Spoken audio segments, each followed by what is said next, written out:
How to fix mobile data not working. Here is a quick and easy guide to fix mobile data not working on your iPhone.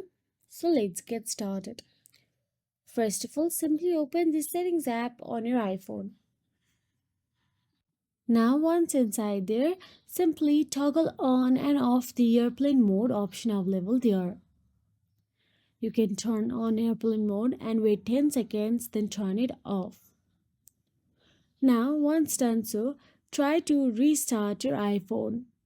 Sometimes a simple restart can fix a normal glitches in iPhone. So hold side button plus volume up until the power slider appears. Slide to power off, wait a bit, then turn it back on. Now once done so, all you have to do is tap on the settings app again. Then once inside the settings app, you have to scroll down and tap on the general option available there. Once inside the general, again scroll down till the bottom and tap on the transfer or reset iPhone.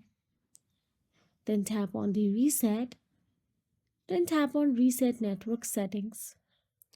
So this will erase Wi-Fi passwords and VPN settings. And that is it. If you found this video helpful, please like, share and subscribe, and thank you so much for watching.